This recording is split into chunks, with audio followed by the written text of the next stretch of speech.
The Talmud, the Oral Torah, says greater is the one who is commanded and performs than one who is not commanded and performs.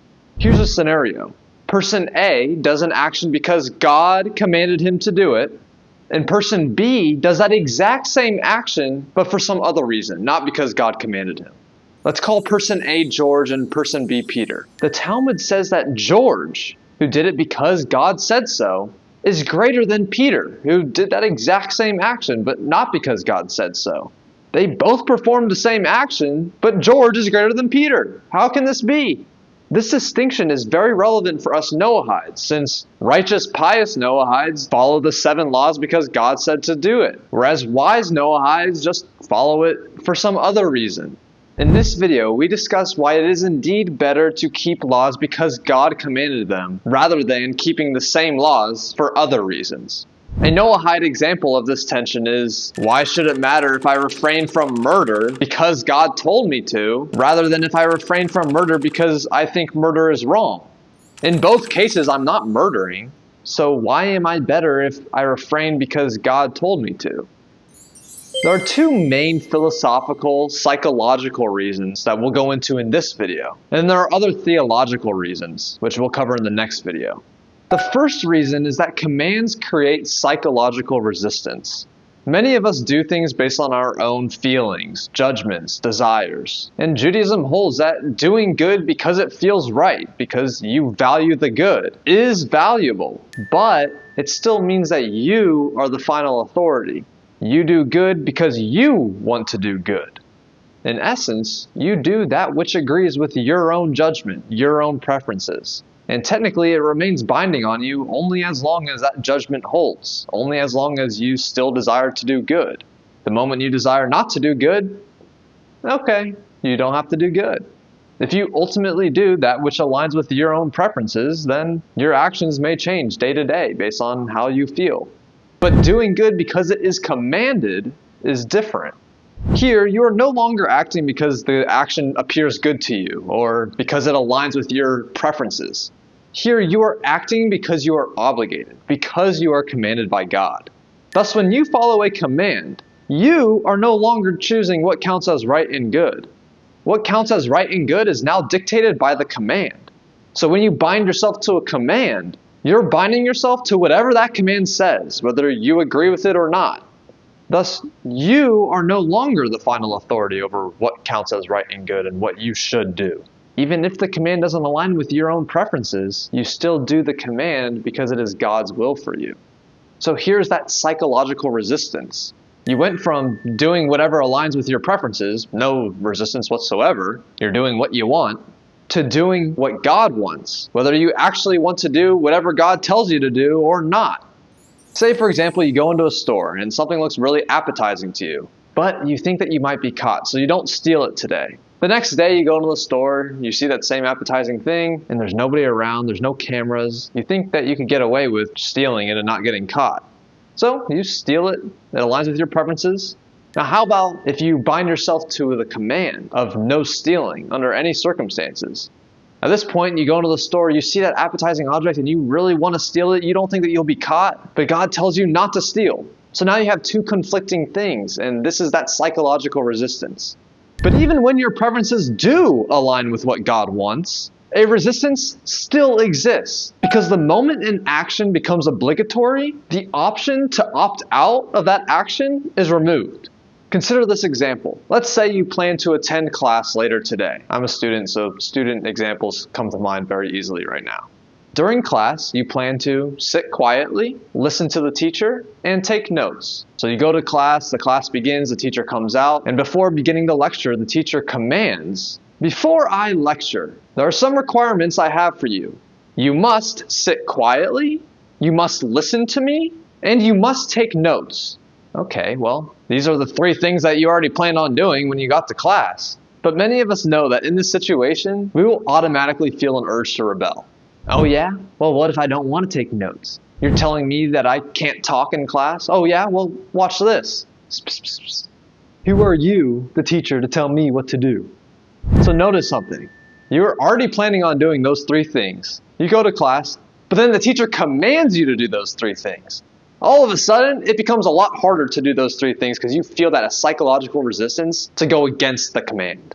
So Judaism holds that effort against this resistance carries greater moral weight than effort without it.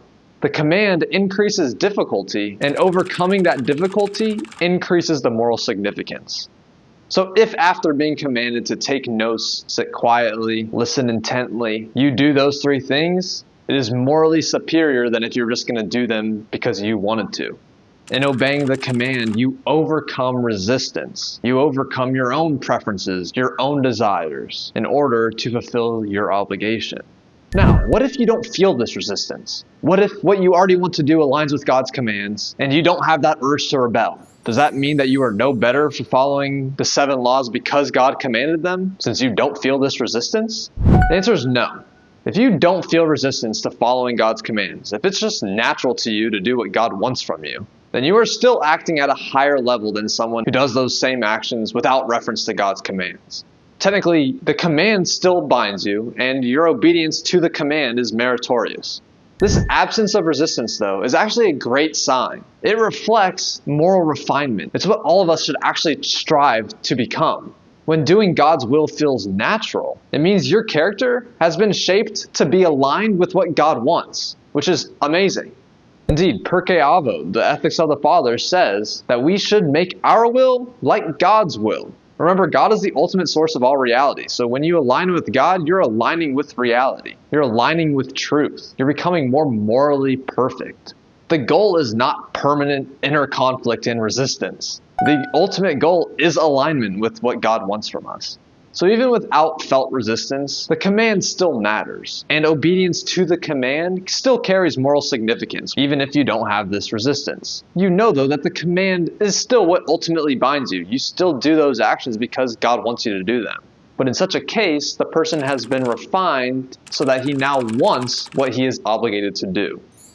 So the first reason is resistance. The second reason why doing an action because it is commanded is greater is that it expresses a higher form of free will. Free will exists on a continuum, but the lowest level of free will is momentary choice. These are impulses, reflexes, instincts, reactions to the current circumstances. Many even argue that this isn't free will at all, because you're basically just acting like an animal. You're responding rather than deciding. It's mostly just going with bodily desire.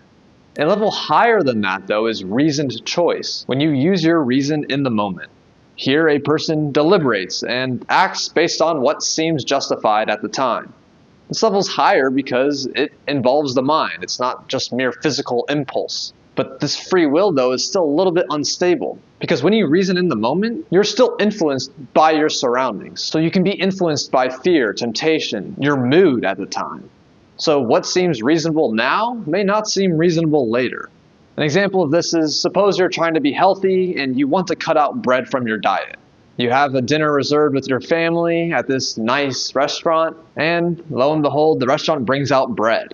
Oh man, the bread smells so good. Everybody in your family grabs the bread, eats it. You're there. Do I grab the bread and sacrifice some of my health, or do I resist? Now you're making a decision based on reason, but this reasoned decision is going to be influenced by your desire and temptation for that bread.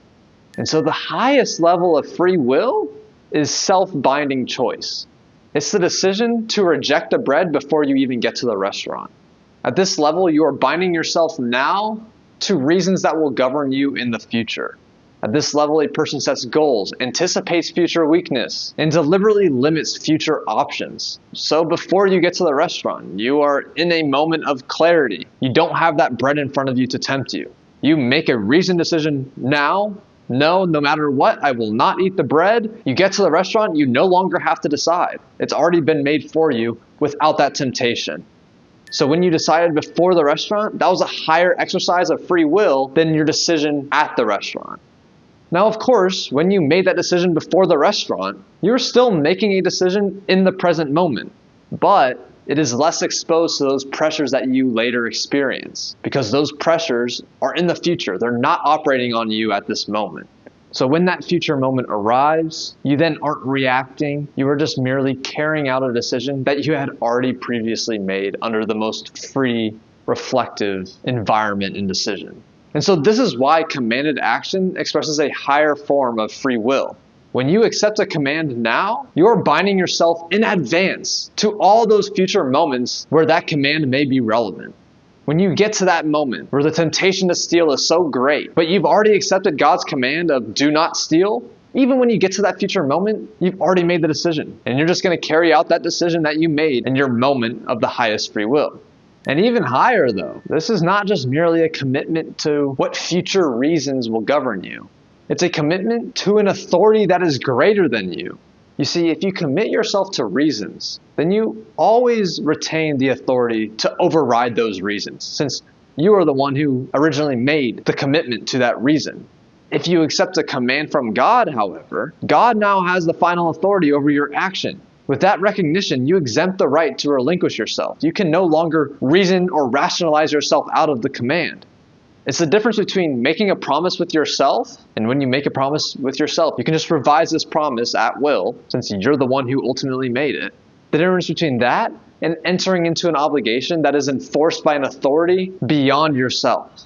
It's a contract that you can't go back on. Obviously, this obligation to an external authority is way more demanding than the promise to yourself. And for that reason, it carries greater moral weight. But notice how this highest form of free will is so important. When you make a reasoned choice in a moment without the temptation and the desires and the distractions, you are making a choice that will guide your life. So if you accept God's command, do not steal, from here on, the rest of your life, that choice will be made for you. Where on the other hand, if you don't self-commit before, you get to the store and you're making a single choice that won't govern the rest of your life. So you go to the store and make that choice, leave the store. Maybe the next week you go to the same store, you have to make the same choice again. And maybe this time the choice will be different than the last time. And so your standard is just flip-flopping. It's most rational to accept God's commands.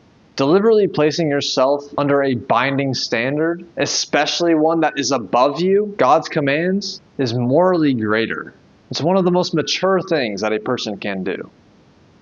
So in this video, we examined two philosophical psychological reasons for why performing an act because it is commanded is greater than performing that same act for some other reason. First, commands create resistance. Relinquishing our claim to moral authority is difficult. We naturally want to decide for ourselves what is right. Once an act is commanded, though, you are no longer the moral authority. God is. And there are two types of resistances here. God may command something that you don't want to do. So there's a resistance between what you want to do and what God commands. Overcoming that resistance is morally great. But even if you don't have this conflicting resistance, the mere fact of an obligation creates resistance. Forbidden things become more tempting because they are forbidden. We want to rebel. Even if you agree with what God commands, because God commands it, it obligates you. Now performing the command is more difficult, and then doing it is also morally greater. And second, choosing to follow the commands expresses the highest form of free will.